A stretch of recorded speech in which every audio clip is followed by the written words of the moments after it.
Hey guys, welcome back. Hope you had a good couple of weeks. Hopefully you had fun on your post-squeeze retirement party and all that. Just playing. Sorry for the long wait. My April Fool's joke pulled on much longer than I originally anticipated. So I left you with this video since April Fool's, and now it's March 18th. But we're back. Computer is working. Motherboard is doing stuff inside the box. A lot of stuff has happened since then, of course. We'll just start a little TA on SPY. We'll get Gamestop. I did my taxes, or I'm in the middle of doing them now on the last day because I'm smart. That makes me smart. And I'm gonna share some very personal info with you guys, and hopefully it'll help you not make the big mistakes I make. Sub up, like up, comment down. Happy Money sticks around.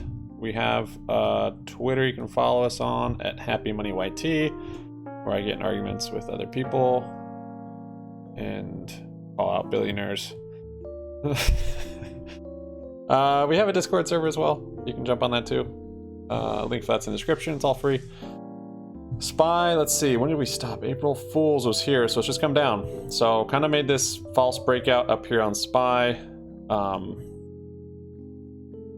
And yeah, it's just been bearish ever since, more or less. I'm trying to think if we saw that coming. Not really. After it broke out of that, I was like, oh, I guess it's going to keep going. But big red candle here, and now we've been downtrending for a bit. Looks like it's just consolidating before more downtrend. There is a lot of earnings. There's Netflix and Tesla, I think, are both this week. So those could move it one way or the other pretty large in either direction. But TA-wise, it looks bearish. I've had SPY call credit spreads through all this and done pretty all right, I guess. Bearish stuff. And GameStop first. Before we go into GameStop, I have suggested long-term portfolio, something you buy and hold 5-10 years. You know, Warren Buffett. I've always suggested that options are, if you use them, if you buy them, go long. You're likely to lose your money. If you sell options, I think that's better. You're more like the bank, and typically the bank is the winner when there's a bank teller and someone that's using a bank. The bank usually makes it out all right. Or you could use the analogy of a casino. Casino usually wins. So selling options, you're basically the casino or the bank. But otherwise, yeah, I think buy, hold long term, and end up with an account you don't touch and you don't trade with and you don't mess with. And I say that, and then I don't always do that, of course. I mean, I wouldn't have this YouTube channel if I didn't trade. So all that to be said, yeah, over trading emotionally, it'll slowly blow up your account, burn your account. And I found a new screenshot I took today while I'm doing my taxes for my desktop. You guys are wondering why I don't have a desktop picture. I was waiting for the right time and the right picture, and I have it now. Yep, those are my realized losses from last year. So whatever you do, copy all of my trades and do exactly what I do, and you will also be on the path to success. Great success. What I want to show you guys though, and this was the point of not touching it. It's me touching it that is the problem, and over trading and that sort of thing. Selling premium, this doesn't happen. This is why I have multiple accounts also. One for long term that I don't touch, and I'm going to show you the different accounts and how they did. This is Webull. This one I ended up not touching. I basically turned everything into my E-Trade for trading. This one I sold premium on. Sold puts, held shares, sold covered calls. Could have done much better, but could have done much worse too, of course. So made $8 grand on that one, 8,800, because I didn't touch it. This is E-Trade. This is my big loss. 210 down from, I'd say, mostly options. Some losses in shares on there, but really just this was the account I'm most active on, and it's over trading, and it's yeah, it's not being disciplined and mechanical. So yeah, this is why I like other accounts for doing the wheel and selling premium, and just the slow money is what is good. So we'll make it back though. I'm not concerned about that. This is another one, slow money. This was I think this is Fidelity, maybe 2,300 gain on that. And here's Robinhood before I transferred out, 2,700 gain on that. So those are all the slow ones. TD, another slow one, selling premium on it, 5,100 gain on that. Given my E-Trade account had my largest position in it too, which is another thing I don't like to do.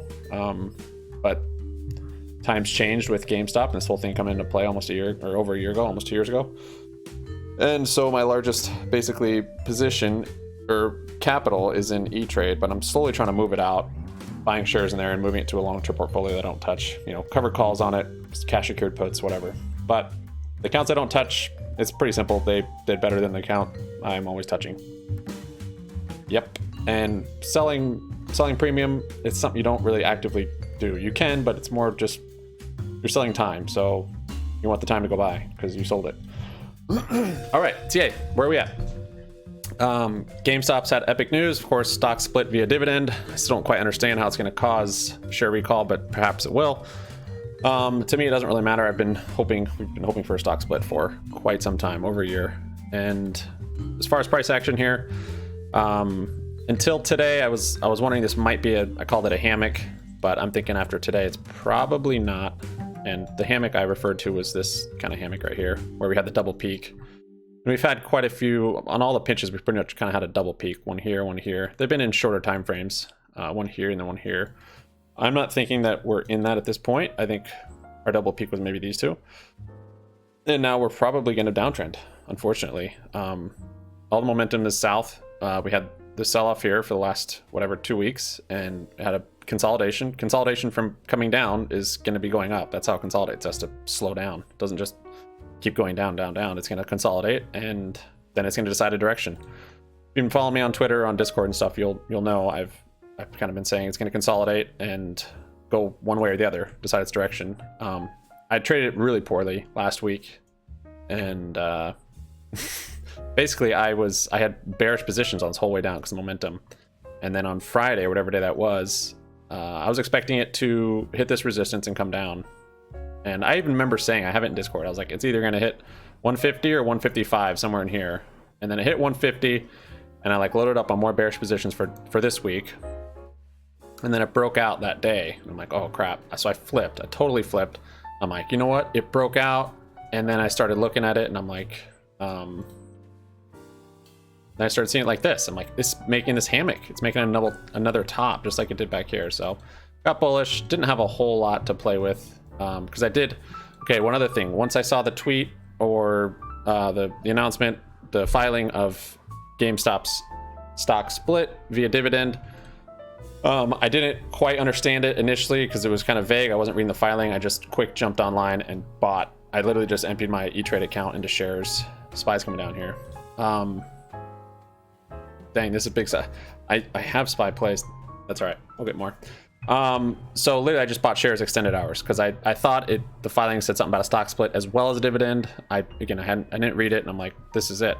So I figured, and I think it definitely was a possibility, but it didn't happen. But I figured it was a high possibility that literally the squeeze would have started right then from that announcement. It wasn't necessarily an announcement of that. It was just the announcement of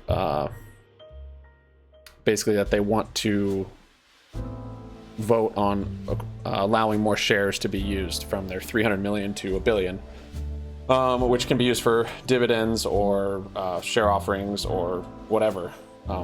So it's still very bullish, but it's not basically a stock split announcement on this certain day. I think when that does come, that announcement, I think that could cause a squeeze just at that time. As far as it share recalling and causing a squeeze, if there is a share recall for sure, I think it would cause a squeeze, and it would at least get rid of all the naked shorts. I think there could still be huge short interest, but I think at the very least it would cause all the naked shorts to have to close the naked positions, which would cause probably a squeeze also. I won't get into that in this video.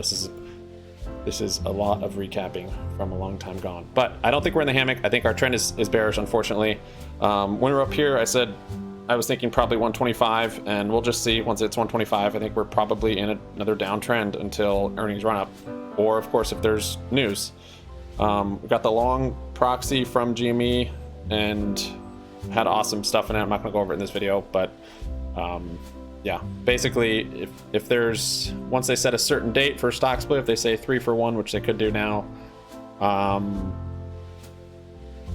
mean, that would be shorts voluntarily closing, and I think there will be some of that, maybe the smaller ones. So I feel like it could happen at any time, but just looking at TA and cycles and time frames, it looks like it will probably be a ways out, not until next earnings run up, which I think is June shareholder meetings. I think the earnings is then also. So I expect kind of a meltdown. You know, you have periods of consolidation like this. This was like 2 weeks, 2.5 weeks. This was a long one though. It might be shorter. We'll just have to see. But I'm giving it 125 price target, consolidates here, and then we'll just see if it blows through there. I'd probably say 100. I think it'll probably make a higher low, but charts and that, or repeating pattern as far as back here, we're repeating somewhat, but a little bit different. I'm not holding the price action historically. I'm not holding this thing too tightly to that, because it has broken different stuff. Ryan Cohen moving the earnings up, that definitely moved stuff around. Now we had a rally after earnings instead of into earnings. So I think it's inevitable. I think we're going to get a huge move. Stock split just in general, even if it doesn't cause share recall, even if it's just a 3-for-1, bringing the price down to double digits, like low double digits, like AMC, will cause a lot of buying pressure, in my opinion. It pretty much always does. And if people see that aren't well educated in the market that GME is cheaper than AMC, they say, oh, it's 17, this is 12, I'm going to buy a GME. I think it'll cause a lot of buying pressure. Tesla, I rode Tesla through both their stock splits, and I think, yeah, they're going to have another one soon. And the rallies that you see here, they're basically short squeezes, which GME might be setting up to really have a Tesla-like short squeeze, where it's just long, where they have periods of squeezes and then consolidation and kind of this squeeze. So yeah, I could see it being more of a drawn out deal, like Tesla, basically, which is good. I mean, that's bullish. Basically, it's way overvalued, and Tesla's growing into its valuation. People would say GME right now is way overvalued, and it probably is based on what they physically have right now available. There's a lot of speculation, and there's a lot of course, a lot of priced in valuation with their NFT marketplace and that sort of thing. But I think it's a small amount that could be much greater. And kind of like Tesla, when they were just talking about electric cars, and it wasn't basically an energy company. Now it's so much more than just an electric car company. So anyways, that being said, I think GME could grow into a valuation if it does get to $2,000 or $3,000 a share. It probably won't get to actually that share price. There'll be splits, and basically this price will be back at this price, 140, with a 3-to-1 split or a 5-to-1 split or 7-to-1 split or whatever. So I'm hyped. No reason we can't make just as much money on the downside as we do on the upside. If you know which way it's going and you have somewhat of a time frame, you can make money with it. So covered calls, call credit spreads, put debit spreads, I've been doing all that. I'm going to keep doing all that, and probably I'll start scalping some intraday covered calls. It's scary, and I've lost money doing it at times, but it's a nice way to do it. Little pop here. Nice on the inverse on SPY. So today actually was really strange price action. It seemed very organized and orchestrated, basically. This was a short attack. We haven't had this on GME in a while. Nothing else in the market was really behaving like this morning, and GME just basically dumped. Low volume, just big gaps, and those first 2 5-minute candles just so strange looking, just big gaps, hardly any volume for the first 30 minutes. Like 30 minutes are usually the highest volume. Really weird. And then just traded flat, and then yeah, just a low volume melt off, which we usually have. And then this was crazy. So it was kind of following SPY on the bounce for a little bit, but then it totally didn't, because it had this huge volume. The volume is what gave it away to me. This was following SPY here on the 1 minute, because SPY had a rally right then. But then this huge volume, it could have been computer share buy. Someone was saying that in Discord. It could be that. Could be any number of things. I'm not gonna try and speculate, but 138 million or 138,000 volume, and then literally these two are about 138,000 volume just to short it back down. So very weird price action going on today, which makes me bullish. Whenever it's strange and weird and it seems like you're peeking at the Wizard of Oz's hairy legs behind the curtain, I'm like, all right, they're getting in trouble if they can't hide this weird price action better than this. And it's just strange volatility and low volume. So even though it's a big down day, I'm pretty bullish on it, I guess. I still think it's going to melt down, but we might not be, we might not be in a meltdown for 2 months until earnings. I really think it could pop off anytime. Thanks for watching, guys. That's a lot. I'm way out of practice. I apologize. We'll see you on Discord. Dude, I didn't even see. Look at that. We saw my huge losses, so what else is there to really show?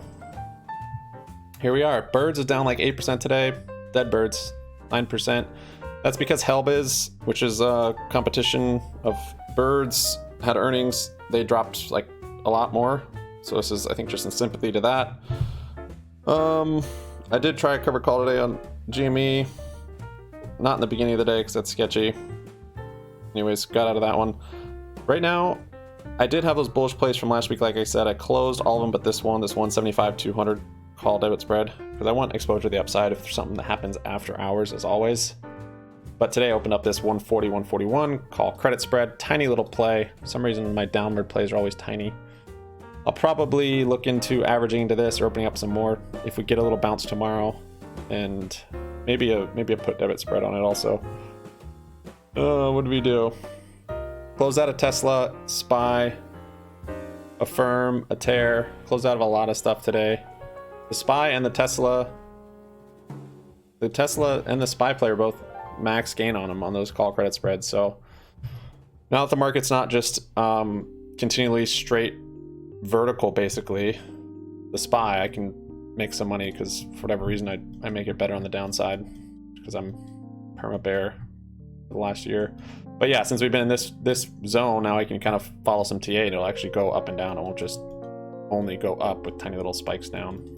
So at any rate, I think market looks like it wants to come down. GME does too. So hopefully you can make money with that. And thanks, guys. See you soon. Peace out.